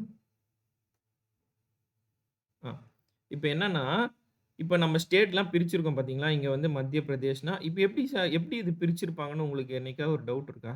எப்படி இது வரைஞ்சிருப்பாங்க? இப்படி ஒரு மேப் குடுத்துட்டு, அப்படியே இப்படி மார்க் பண்ணிடுங்க. இதெல்லாம் வரைஞ்சு ஓகே இது மத்திய பிரதேஷ். அப்ப நம்ம தமிழ்நாடு வரும்போது கொஞ்சம் சேர்த்து இப்படி வரைஞ்சிக்கலாம். இப்படி அப்படிலாம் வரைய மாட்டாங்க. இது வந்து இது பேர் என்னன்னா, state reorganisation act. State reorganisation அப்படின்னு சொல்லி ஒண்ணு இருக்கு. ஓகே. இப்போ இது மாரிலாம் இந்த பவுண்டரி இங்க பாருங்க. இந்த பவுண்டரிலாம் இருக்கா? இப்போ இதே நம்மளுதே ஒரு பிரச்சனை போயிட்டு இருக்கு. நம்மளது வந்து என்ன பிரச்சனை போயிட்டு இருக்கு? சார் நம்ம ரீசென்ட்டா வந்து கேரளால வந்து இப்போ கேரளா இருக்கு. இப்படி தான் இருக்கு நம்ம இது. இப்படி இருக்கோம் நம்ம. இப்படி இருக்கு. இப்போ இது தமிழ்நாடு இங்க இருக்குன்னு வச்சுக்கோங்களேன். கேரளா இங்க இருக்குன்னா, அப்போ இந்த நெறைய தமிழ் மக்களும் வந்து கொஞ்சம் பார்த்தீங்கன்னா, கேரளால நெறைய பேர் இருப்பாங்க. தமிழ் இந்த பார்டர்ல வந்து நம்ம ஆளுங்க நெறைய பேர் இருப்பாங்க கேரளால. ஸோ அவங்களையும் கொஞ்சம் பேர் நம்ம தமிழ்நாட்டுல ஒரு சில பார்டர் பிரிக்கும்போது இருப்பாங்க. இது என்ன இதுன்னு நான் சொல்றேன். இந்த இதெல்லாம் எப்படி மார்க் பண்ணாங்க? குஜராத்னா, இது எப்படி குஜராத்ன்னு இந்த இடம் வந்துச்சு? மேப்ல எப்படி இப்படி இருக்கு? அப்படின்றத பத்தி பார்க்கலாம். வாங்க இது நல்லாருக்கும். இந்த 7th அமெண்ட்மென்ட் 1956 கவனிங்க. இப்போ தார் கமிஷன் அப்புறம் ஜேவிபி 1948 வந்து என்ன பண்றாங்க? இந்த 2 கமிஷன் வந்து போடுறாங்க. யாரு? நேரு டைம்ல வந்து போடுறாங்க. என்னன்னா, அதுக்கு முன்னாடி என்னன்னா, நம்ம எப்படி இருக்கும் அப்படின்னா, part A, part B, part C, part D. இது என்னது? முதல்ல பார்ட் ஏன்னா என்னன்னா, பார்ட் ஏ அப்படின்னா என்னன்னா, இது வந்து கவர்னரோட ஆட்சிக்கு கீழ இருக்க ஸ்டேட்ஸ். கவர்னரோட ஆட்சி கீழ அப்ப யார் இருந்தது? மெட்ராஸ் இருந்தாங்க, பாம்பே இருந்தாங்க, அப்புறம் பஞ்சாப். இந்த மாரி நெறைய வந்து கவர்னர் ஆட்சி கீழ இருப்பாங்க. இப்ப பாருங்க மேப்ல இப்ப நம்ம தமிழ்நாடு அப்ப இது எல்லாமே மெட்ராஸா இருந்துச்சு. கர்நாடகா, ஆந்திர பிரதேஷ், தமிழ்நாடு, கேரளா இது எல்லாமே வந்து அப்ப கவர்னர் ஆட்சி கீழ இருந்துச்சு. நம்மலாம் கவர்னர் ஆட்சி கீழ இருக்கோம். கவர்னர் தான் நம்மள ஆட்சி பண்ணிட்டு இருந்தார். இந்த ரீஜியன்ல வந்து கவர்னர் ஆட்சி பண்ணிட்டு இருக்கிறார். சரிங்களா? சரி.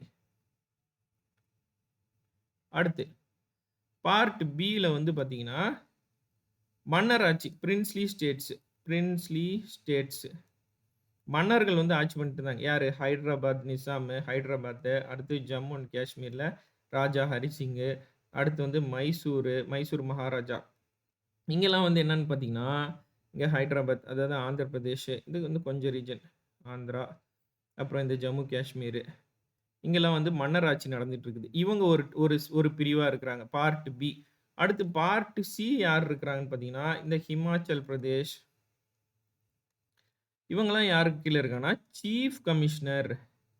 சீஃப் கமிஷனரோட தலைமைக்கு கீழ. அதாவது இவங்க தான் பொறுப்பு. இதெல்லாம் ஹிமாச்சல் பிரதேஷ், அடுத்து வந்து மணிப்பூர், திரிபுரா, இவங்களுக்கெல்லாம் வந்து யாருன்னா சீஃப் கமிஷனர். எப்படி இது இவங்களுக்கெல்லாம் கவர்னர் பொறுப்போ இந்த மாரி இருக்கு. அடுத்து டி வந்து பார்த்தீங்கன்னா, அந்தமான் நிக்கோபார். இந்த மாரி தான் வந்து நம்ம 1948ல இருந்து நம்ம நம்ம சுதந்திரம் வாங்குனதுக்கு அப்புறம் பார்ட் ஏல ஏதோ பிரச்சனையா பாருப்பான்னா, இந்த ஏரியால அப்ப இங்க கான்சன்ட்ரேட் பண்ணுவாங்க. மெட்ராஸ்லயா எங்கன்னு சொல்லிட்டு பார்ட் பி இப்படி தான் வந்து மேப் இருந்துச்சு. இப்படி மேப் வந்து இப்படி இப்படி இந்தியா மேப் இப்படி இருக்குன்னா, இப்படி இப்படி நம்ம மேப் ஒரு இதா போடுறேன். Part A, A, B, C, D அந்த மாரி இருக்குதுன்னு வச்சுக்கோங்களேன். இந்த மாரி இருக்கு. ஓகேவா? அப்போ என்ன பண்றாங்கன்னா, ம் பார்ட் டி.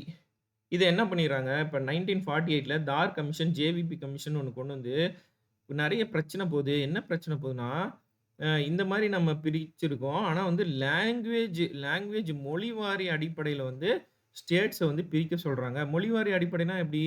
இப்ப வந்து மத்திய பிரதேஷ்ல எவ்வளோ பேரு சரி இப்ப நம்ம தமிழ்நாடு எடுத்துக்கலாம். இப்ப தமிழ்நாட்டுல எவ்வளோ பேர் வந்து தமிழ் மொழி பேசுறாங்களோ, அது வரைக்கும் ஒரு லிமிட் வரையறாங்க. இப்ப மத்திய பிரதேஷ்ல எவ்வளோ பேர் அந்த அவங்களோட ஸ்டேட் லாங்குவேஜ் பேசுறாங்களோ, இல்ல அந்த லாங்குவேஜ் அவங்களுக்கு உண்டான ஸ்டேட் லாங்குவேஜ் எவ்வளோ பேர் பேசுறாங்களோ, அது வரைக்கும் வந்து மேப்ல வந்து ஒரு ஒரு பார்டர் மாரி வரையறாங்க. ஓகே, இவ்வளோ பேர் வந்து மத்திய பிரதேஷ் சேர்ந்தவங்க அப்படின்ட்டு. அப்ப ராஜஸ்தானோட மொழி வந்து எவ்வளோ பேர் பேசுறாங்க அப்படின்றத வச்சு அதுக்கு உண்டான மாரி பண்ணணும் அப்படின்னு சொல்லிட்டு சொல்றாங்க. ஆனா இவங்க 2 பேரும் தார் கமிஷனும், ஜேவிபி கமிஷனும் அப்படிலாம் முடியாது. நீங்க வந்து பார்ட் ஏ, பி, சி, டின்னே வந்து வச்சுக்கோங்க அப்படின்னு சொல்லிட்டு போயிடுறாங்க. இப்ப என்ன ஆகுது 1953ல ஆந்திர பிரதேஷ்ல ஆந்திரா ஆந்திர பிரதேஷ்ல ஆந்திர பிரதேஷ் அப்ப உருவாகிருக்கு. 1953ல சாரி ஆந்திரான்னு ஆந்திர பிரதேஷ்ன்னு இப்ப சொல்லக்கூடாது. பொட்டி ஸ்ரீராமலு அப்படின்னு ஒருத்தர் இருக்கிறாரு. ஸ்ரீராமலு அப்படின்றவர் என்ன பண்றாரு, எங்களோட மொழி பேசுற மக்கள், அதாவது தெலுங்கு பேசுற மக்கள் வந்து, எங்களுக்கு தனியா ஆந்திர பிரதேஷ்ன்னு ஒரு ஸ்டேட்டா எங்களுக்கு குடுங்கன்னு 56 நாள் 1956, 56 நோட் பண்ணிக்கோங்க. 7த் அமெண்ட்மென்ட் 56 நாள் என்ன பண்றாரு, ஃபாஸ்டிங் இருக்கிறாரு. உண்ணாவிரதம் இருக்கிறார். சாப்பிடாமயே 56 நாள் இருந்து, அவர் என்ன ஆயிடுறாரு, இறந்துடுறாரு. அப்போ பொட்டி ஸ்ரீராமுலு இறந்த உடனே ஆந்திரால பெரிய பிரச்சனை நடக்குது. இந்த மாரி வந்து ஒருத்தர் ஃபாஸ்டிங் இருக்கிறாரு. அப்பலாம் அகிம்சை வழியில தானே போராட்டம். எப்படி நீங்க கண்டுக்கல அப்படின்னு சொல்லிட்டு என்ன பண்றாங்க, பெரிய கலவரம் நடக்குது. அப்ப என்ன பண்றாங்கன்னா, சரி ஓகே. இது வந்து வேலைக்கு ஆகாது அப்படின்னு சொல்லிட்டு, அதே 1953ல வந்து என்ன பண்றாங்கன்னா, ஃபசல் அலி கமிஷன் அப்படின்னு ஒரு கமிஷன் கொண்டு வராங்க. கமிஷன் கொண்டு வந்து, "ஏன்பா இந்த மாரி நெறைய பிரச்சனை ஆகுது. லிங்குவிஸ்டிக் பேசிஸ்ல வந்து பிரிக்க சொல்றாங்க. அதாவது மொழி அடிப்படையில வந்து எல்லா ஸ்டேட்டும் பிரிக்க சொல்றாங்க. அதுக்கு ஏதாவது வாய்ப்பு இருக்கா?" அப்படின்னு கேட்டோனே, ஃபசல் அலி கமிஷன் என்ன சொல்றாரு, இந்த தார் கமிஷன், ஜேவிபி கமிஷன்லாம் விட்டுட்டு, என்னோட ரிப்போர்ட் அதாவது அவரு ரிப்போர்ட் சப்மிட் பண்றாரு. என்ன ரிப்போர்ட் சப்மிட் பண்றாரு? "நீங்க மொழிவாரி அடிப்படையில வந்து ஸ்டேட்டுங்கலாம் பிரிச்சுருங்க." அப்படின்னு சொன்ன உடனே என்ன பண்றாங்க, அப்பதான் வந்து ஸ்டேட் ரீஆர்கனைசேஷன் ஆக்ட்ன்ட்டு 1956ல வந்து கொண்டு வராங்க. இது நோட் பண்ணிக்கோங்க. ரொம்ப இம்பார்ட்டன்ட்டு. ஸ்டேட் ரீஆர்கனைசேஷன்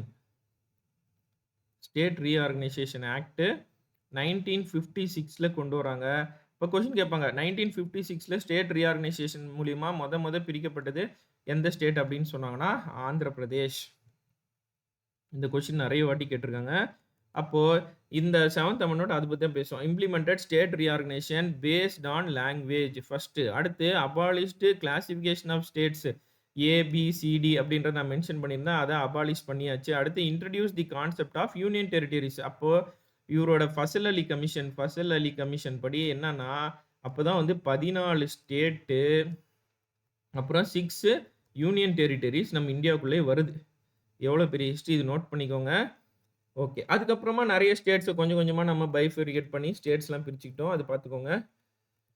அடுத்து 8த் amendment extended SC, ST reservation in parliament state assemblies for more than 10 years. இது கரண்ட் அஃபேர்ஸ். நோட் பண்ணிக்கோங்க. இதுல இப்ப ரீசென்ட்டா ஒண்ணு நடந்திருக்கு.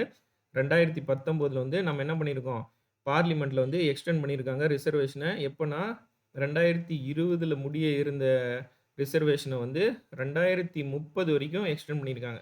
என்ன எக்ஸ்டெண்ட் பண்ணியிருக்காங்க? இது என்ன ஸ்டோரி அப்படின்னு சொல்றேன் கேட்டுக்கோங்க. Extended the SC ST reservation in parliament. அதாவது ஆர்டிகல் ஆர்டிகல் ஆர்டிகல் 34ல 334ல ஒரு விஷயம் இருக்கு. என்ன விஷயம் அப்படின்னு சொன்னீங்கன்னா, பார்லிமெண்ட்ல வந்து எஸ்சி, எஸ்டிக்கு வந்து என்ன பண்ணலாம், நம்ம சீட்டு ஒதுக்கீடு ரிசர்வேஷன் குடுக்கணும். ஏன்னா, ஒரு பார்லிமெண்ட்ல வந்து எல்லா எல்லா கேஸ்ட் உண்டான மக்களும் வந்து பார்லிமெண்ட்ல வந்து ரெப்ரசன்ட் பண்ணணும். அதுக்காக நம்ம வந்து பார்லிமெண்ட்லயும் லோக்கல் லெஜிஸ்லேட்டிவ், அதாவது மாநிலங்கள் உண்டான லெஜிஸ்லேட்டிவ் அசெம்பிளிலயும் வந்து நம்ம என்ன பண்ணணும், அவங்களுக்கு உண்டான ரிசர்வேஷன் குடுக்கணும். அவங்களுக்கு உண்டான இடஒதுக்கீடு குடுத்தோம்னா தான், அவங்களோட மக்கள் தொகைக்கு அந்த பாப்புலேஷன் எஸ்சி சம்மந்தப்பட்ட மக்களுக்கும், எஸ்டி பட்ட மக்களுக்கும் என்ன பிரச்சனைன்னு அவங்க பார்லிமெண்ட்ல பேசினா தான், அதுக்கு உண்டான மாரி அவங்களுக்கு உண்டான வெல்ஃபேர் ஸ்கீம்ஸ் இதெல்லாம் கொண்டு வர முடியும். அப்படின்னு சொல்லிட்டு 334ல கொண்டு வந்துட்டு, அங்க ஒரு வார்த்தை சொல்றாங்க. ஒரு சர்டைன் பீரியடுக்கு அப்புறம் சீஸ் டூ எக்ஸிட் அப்படின்றாங்க. இந்த ரிசர்வேஷன் ஒரு கொஞ்ச நாள்ல நீக்கப்பட்டுரும் அப்படின்றாங்க. அதே மாரி ஆர்டிக்கல் என்ன பண்றாங்க, 331ல இன்னொன்னு கொண்டு வராங்க. யாருக்கு? ஆங்கிலோ இந்தியன்ஸுக்கும் வந்து ரிசர்வேஷன் கொண்டு வராங்க. அதாவது 2 சீட்டு. சட்டசபையில, லோக்சபால வந்து 2 பேர் வந்து ஆங்கிலோ இந்தியன்ஸ் வந்து நாமினேட் பண்ணிக்கலாம். இந்த 543 இருக்கு பார்த்தீங்களா? இதுல 2 பேர் வந்து என்னது? Anglo Indians. வந்து கவர்மெண்ட்டா, ஏன்னா ஆங்கிலோ இந்தியன்ஸ் சம்மந்தமான பிரச்சனைகள் வந்து அவங்க வந்து எடுத்து சொல்லுவாங்க அப்படின்ற மாரி. ஸோ இந்த ஆர்டிகல் 334 என்னதுன்னா, இப்படி சொல்றாங்க. சரிங்களா? அப்போ எவ்ரி 10 இயர்ஸ் வந்து நம்ம என்ன பண்ணணும், இந்த reservation in parliament and state assemblies for 10 years அத வந்து எக்ஸ்டெண்ட் பண்ணணும். அவங்களுக்கு உண்டான இத வந்து நம்ம என்ன பண்ணணும், எக்ஸ்டெண்ட் பண்ணணும். இப்போ ஒரு குறிப்பிட்ட தேதிக்கு அப்புறம் அது முடிஞ்சிரும் அப்படின்னு சொல்லி எழுதியிருக்காங்க. எவ்ரி 10 மோர் இயர்ஸ் நம்ம வந்து அந்த எஸ்சி, எஸ்டி மக்கள் வந்து உயர்ந்துட்டாங்களா அப்படின்னு பார்க்கணும். அப்படி அவங்க ஒரு நல்ல நிலைக்கு வரலன்னா, அவங்களுக்கு என்ன பண்ணணும், நம்ம ரிசர்வேஷன எக்ஸ்டெண்ட் பண்ணிட்டு போலாம் அப்படின்னு சொல்றாங்க. உங்களுக்கு ஒரு கொஸ்டினு. நம்ம லெஜிஸ்லேட்டிவ் அசெம்பிளில மொத்தம் எஸ்சி அசெம்பிளி, நம்ம சட்டசபையில வந்து நம்ம தமிழ்நாட்டுல வந்து எஸ்சிக்கு எவ்வளோ ரிசர்வேஷன் சீட்ஸ், எஸ்டிக்கு எவ்வளோ ரிசர்வேஷன் சீட்ஸ் அப்படின்னு சொல்லி கமெண்ட் பண்ணுங்க. ஏன்னா வந்து எப்படி லோக்சபால அவங்களுக்கு இடஒதுக்கீடு இருக்கு. இத்தனை சீட்ஸ் வந்து அவங்க 543 சீட்ல இத்தனை சீட்ஸ் வந்து எஸ்சிக்கு, இத்தனை சீட் எஸ்சிக்குன்னு இருக்கு பார்த்தீங்களா? அவங்களுக்கு ஒரு க்ளூ தரேன். எஸ்சிக்கு வந்து 30% சீட்ஸு, எஸ்டிக்கு வந்து 15% சீட்ஸ் குடுக்கணும். ஸோ எவ்வளோ இருக்குன்னு சொல்லி கமெண்ட் பண்ணுங்க. இது அமெண்டட் என்னது? ஆர்டிகல் 334. இதான் அந்த ஆர்டிகல் 334 வந்து ஒரு குறிப்பிட்ட காலத்துல எக்ஸிட் ஆயிரும்னு இருந்துச்சு. அத வந்து அமெண்ட் பண்றாங்க. என்ன அமெண்ட் பண்றாங்க? எவ்ரி 10 இயர்ஸ்க்கு வந்து அத நம்ம என்ன பண்ணணும்? எக்ஸ்டெண்ட் பண்ணணும்னு சொல்லியிருக்காங்க. இதுவரைக்கும் 4 வாட்டி எக்ஸ்டெண்ட் பண்ணியிருக்காங்க. இப்ப ரீசென்ட்டா வந்து 2019ல எக்ஸ்டெண்ட் பண்ணியிருக்காங்க. அப்ப என்னன்னா 2020ல இருந்தது வந்து 2030 வரைக்கும் எக்ஸ்டெண்ட் பண்ணியிருக்காங்க. ஸோ இத நோட் பண்ணிக்கோங்க. இது ரொம்ப இம்பார்ட்டன்ட். இதுலருந்து கொஸ்டின் வரும். 8th amendment 1960. அடுத்து 9th amendment adjusted Indian territory to implement Indo Pak Berubari agreement. இது ரொம்ப முக்கியம். இதுவும் சொல்றேன். இந்த அமெண்ட்மென்ட்டும் ரொம்ப முக்கியம். 1960 பெருபாரி அக்ரிமெண்ட். அதாவது பெருபாரி கேஸ்னு ஒண்ணு இருக்கு. பெருபாரி கேஸ் தான் நம்ம ஆர்டிகல்ல ஃபர்ஸ்ட் ரொம்ப முக்கியமான கேஸ். என்னன்னா 1960 இயர் மேட்ச் தி ஃபாலோயிங்ல கேட்பாங்க. பெருபாரி கேஸ் 1960. அடுத்து கேசவானந்த பாரதி கேஸ் 1973. இப்படி ஒவ்வொரு கேஸஸும் இருக்கும். நான் கேஸஸ்க்குன்னு தனியா ஒரு வீடியோ போடுறேன். சரி, ஓகே. அதாவது கேஸஸ்னா ஒண்ணும் இல்ல. ஆர்டிகல் வந்து அவங்க வந்து போயிட்டு சுப்ரீம் கோர்ட்ல வந்து இது பண்ணுவாங்க. சேலஞ்ச் பண்ணுவாங்க. சரி, ஓகே. இப்ப 1960ல வந்து என்னது? அட்ஜஸ்டட் இந்தியன், இப்ப வந்து இது பெருபாரி இந்தோ பாகிஸ்தான் பெருபாரி அக்ரிமெண்ட் அப்படின்னு சொல்லி சொல்றாங்க. ஒரே நிமிஷம். ஓகே ஃப்ரெண்ட்ஸ், இப்போ கவனிங்க. சாரி. இப்போ வந்து என்னன்னா, மேப்ல எடுத்துக்கலாம். இப்போ இங்க இருக்கு பாருங்க. வெஸ்ட் பெங்கால் இங்க இருக்கா? இங்க வெஸ்ட் பெங்கால் இருக்கு. இந்த வெஸ்ட் பெங்கால் இந்த ஏரியால தான் வந்து பெருபாரி அப்படின்ற ஒரு இடம் இருக்கு. பெருபாரி அப்படிங்கிறது வந்து பார்த்தீங்கன்னா ஒரு வில்லேஜ். பெருபாரி அப்படிங்கிறது வந்து ஒரு வில்லேஜ். அப்போ வந்து பங்களாதேஷ் வந்து என்னது? ஈஸ்ட் பாகிஸ்தான். பாகிஸ்தானா இருந்துச்சு. அதுக்கப்புறமா தான் பங்களாதேஷா மாறுச்சு. சரிங்களா? ஏன்னா இங்கேயும் பாகிஸ்தானு, இங்கேயும் பாகிஸ்தானா இருந்துச்சு. அந்த ஸ்டோரியெல்லாம் நான் சொல்றேன். அப்புறமா வந்து என்ன ஆயிடுச்சு, பாகிஸ்தான் வந்து இத விட்டுட்டு போயிட்டாங்க. போன முன்னாடி அவங்க இங்க இருக்கிறவங்கலாம் என்ன ஆயிட்டாங்க, பங்களாதேஷ் அப்படின்னு ஒரு ஸ்டேட்டா மாறிட்டாங்க. ஓகே. சரி. இப்போ இந்த பெருபாரி வில்லேஜ் இருக்கு பார்த்தீங்களா? இந்த பெருபாரி வில்லேஜ் வந்து என்னன்னா, நேரு நூன் அக்ரீமென்ட்.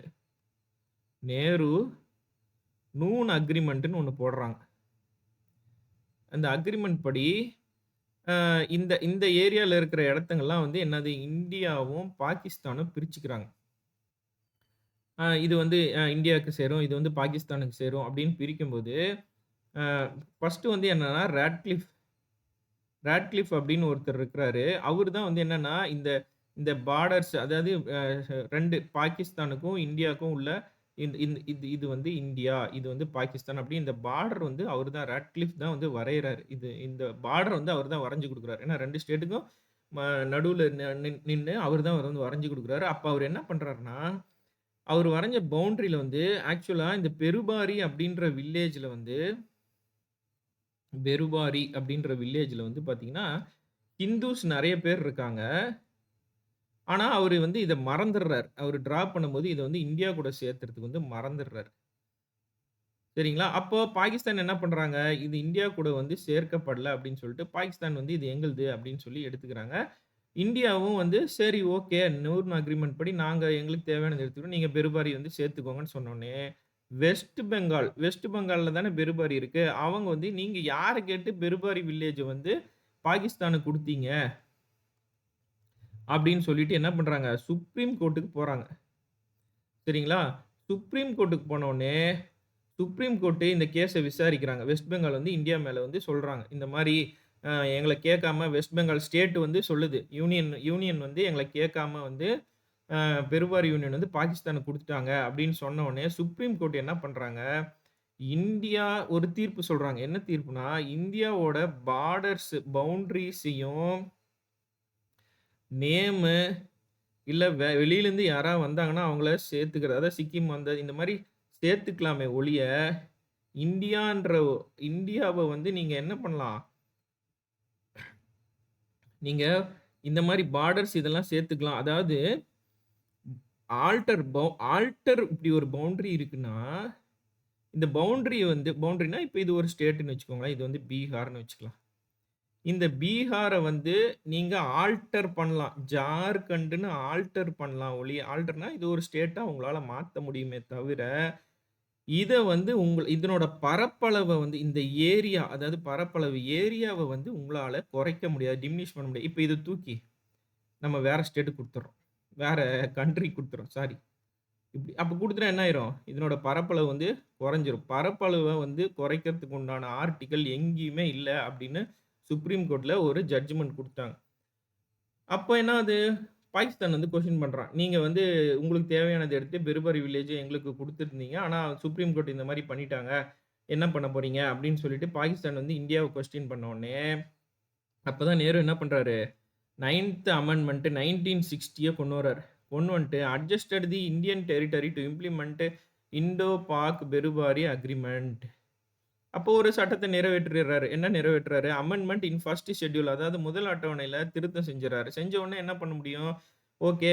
நான் அதான் பார்லிமென்ட் தான் சட்டம் இயற்றிட்டாங்களே. என்ன சட்டம் இயற்றிட்டாங்க? நாங்க முடிவு பண்ணா, நாங்க வந்து இந்தியாவோட ஏரியால கூட கொஞ்சத்த தூக்கி பாகிஸ்தானுக்கு குடுக்கலாம் அப்படின்னு ஒரு சட்டத்த கொண்டு வந்துட்டாங்க.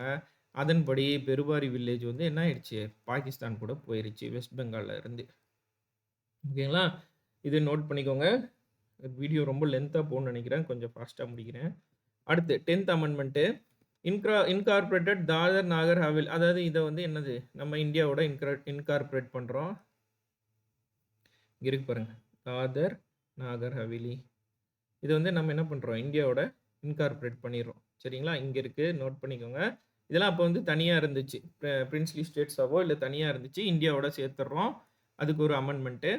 அடுத்து and declared it as an union territory. ஒரு யூனியன் டெரிட்டரியாவும் டிக்ளேர் பண்றோம். 10த் அமெண்ட்மென்ட் தாதர் நாகர் அது பார்த்துக்கோங்க. அடுத்தது 11த் amendment changed the election method of vice president. Vice பிரசிடென்ட்க்கு உண்டான எலெக்ஷன் மெத்தட் சேஞ்ச் பண்றாங்க. அதே மாரி eliminated joint sitting system disputes now handled by supreme court. அதாவது இந்த வைஸ் பிரசிடென்ட் எலெக்ட் பண்ற விஷயத்துல வந்து சுப்ரீம் கோர்ட்டே வந்து முடிவெடுக்கலாம் அப்படின்னு சொல்லிட்டு ஒரு இது கொண்டு வராங்க. இதெல்லாம் சும்மா லைட்டா பார்த்துக்கோங்க. அவ்வளோ கேட்க மாட்டாங்க. அடுத்து 12th வந்து integrated Goa, Diu and Daman into India amended them to the first schedule as union territories அப்படின்னு சொல்றாங்க. மேப்ல பார்த்துக்கலாம். கோவா, டையூ அண்ட் டாமன் இங்க இருக்கு. கோவா இங்க இருக்கு. சரிங்களா? இதெல்லாம் மேப்ல பார்த்தா தான் உங்களுக்கு எங்க இருக்குன்னு தெரியும். அதுக்காக தான் நான் எக்ஸ்பிளைன் பண்றேன். டையூ அண்ட் டாமன், தாதர் அண்ட் நாகர், அப்புறம் வந்து கோவா. சரிங்களா? கோவா வந்து டையூ அண்ட் டாமன் வந்து நம்ம இதில கொண்டு வரோம். இது வந்து 12th நோட் பண்ணிக்கோங்க. 1962 இயர் நோட் பண்ணிக்கோங்க. எந்த வருஷம் வந்து கோவா வந்து அ யூ இது வந்து நம்ம இதில வந்து சேர்ந்துச்சு. அப்ப கோவா வந்து யூனியன் டெரிட்டரியிலிருந்து ஸ்டேட்டாவும் மாறுச்சு. மாத்திட்டோம்.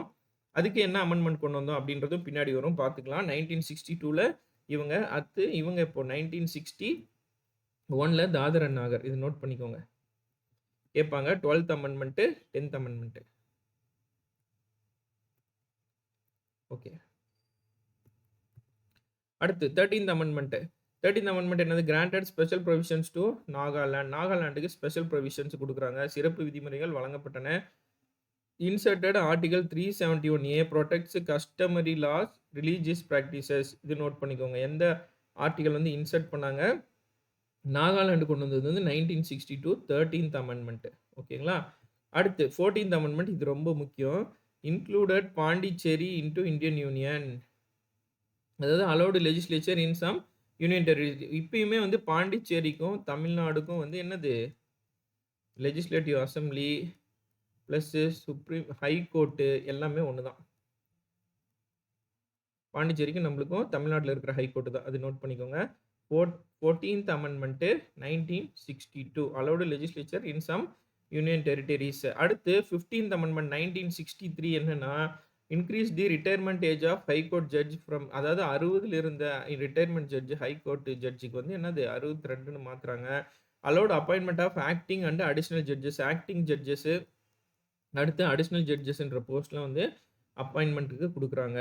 அடுத்து 16th அமெண்ட்மென்ட் 1963ல இன்சர்ட்டட், ரொம்ப முக்கியம், இன்சர்ட்டட் சாவர்னிட்டி அண்ட் இன்டெகிரிட்டி, இந்தியாவின் இறையாட்சியும் ஒருமைப்பாடும் என்ற வார்த்தைகள் சேர்க்கப்பட்டன. ரொம்ப ரொம்ப இம்பார்ட்டன்ட். நோட் பண்ணிக்கோங்க. 16th அமெண்ட்மென்ட் 1963 ரொம்ப இம்பார்ட்டன்ட். 16வது அமெண்ட்மென்ட் 1963ல வந்து of India into restriction under article 19. Article 19 என்னது? Freedom of speech, freedom of assembly, freedom to profess, இதெல்லாம் வரும். Modified oath taken by constitutional functionaries அப்படின்றாங்க. சரிங்களா? இது நோட் பண்ணிக்கோங்க. ரொம்ப இம்பார்ட்டன்ட். அடுத்து 17th amendment 1964 strengthened land reform protection by adding 44 more laws. அதாவது 9th ஷெட்யூல்னாலே நீங்க ஞாபகம் வச்சுக்கணும் land reforms. 17th amendment further diluted right to property. Right to ப்ராப்பர்ட்டியை இன்னுமே நம்ம ஃபண்டமெண்டல் ரைட் 30லேருந்து நீக்கல. அது வரைக்கும் 1964 வரைக்கும். அப்போ அதனோட இதை வந்து கொஞ்சம் டைல்யூட் பண்றாங்க. தளர்த்தப்பட்டது அப்படின்றாங்க. இன்னும் கொஞ்சம் அதை இது பண்றாங்க, தளர்க்கிறாங்க.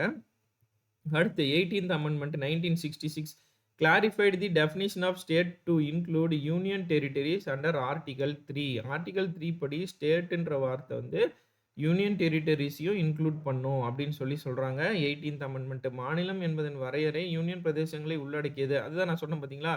அப்ப தமிழ்நாடு இருக்கு, பாண்டிச்சேரி இருக்கு. இது ரெண்டுமே வந்து உள்ளடக்கி உள்ளது ஒரு ஸ்டேட்ன்ற வார்த்தை அப்படின்னு சொல்றாங்க. அடுத்து 19th amendment 1966 abolished election tribunals. Election சம்பந்தமான விஷயங்களை வந்து என்கொயரி பண்றது வந்து எலெக்ஷன் ட்ரிபியூனல்ஸ் அப்படின்னு சொல்லி ஒரு தீர்ப்பாயம் கொண்டு வந்திருந்தாங்க. அதை வந்து என்ன பண்ணிட்டாங்க? அபாலிஷ் பண்ணிட்டு சுப்ரீம் கோர்ட்டே அதை வந்து விசாரிச்சுக்கும், இல்லை ஹை கோர்ட் வந்து அதை வந்து விசாரிச்சுக்கும் அப்படின்னு சொல்லிட்டாங்க. Assigned election petition jurisdiction to high courts. தேர்தல் முறைகளை தொடர்பான வழக்குகள் உயர்நீதிமன்றத்துக்கு வழங்கப்பட்டன. சரியா? இவங்க கண்ட்ரோலுக்குள்ள கொடுத்துட்றாங்க. அடுத்து last 20th amendment 1966 validated appointment of certain judges in Uttar Pradesh, introduced validation clause to remove constitutional defect. அதாவது இது ரொம்ப முக்கியம். அரசு தவறுகளை சரி செய்யும் வகையில் சரி செய்தல் பிரிவு சேர்க்கப்பட்டது. இப்போ வந்து அரசு கவர்மெண்ட் ஏதாவது ஒரு தப்பு பண்ணிடுறாங்கன்னா அதை கரெக்ட் பண்ணணும்னா அது வந்து அதுக்கு ஒரு அமெண்ட்மெண்ட் கொண்டு வந்திருக்காங்க. அதாவது 20th அமெண்ட்மெண்ட் 1966 அவ்வளோதான் ஃப்ரெண்ட்ஸ் முடிஞ்சது. நம்ம சேனல் வந்து லைக் பண்ணிக்கோங்க. சப்ஸ்கிரைப் பண்ணிக்கோங்க. சரிங்களா? அடுத்து நான் பார்ட் 2 இதே மாரி ரொம்ப முக்கியமான அமெண்ட்மெண்ட்ஸ் வந்து நான் பிளான் பண்ணியிருக்கிறது பார்த்தீங்கன்னா, 1 to 106 அமெண்ட்மெண்ட் இதுவரைக்கும் வந்திருக்கு.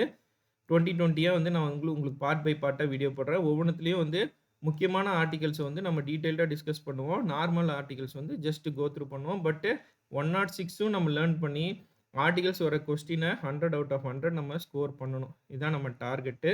சரி okay. Thank you. Signing off. Thank you.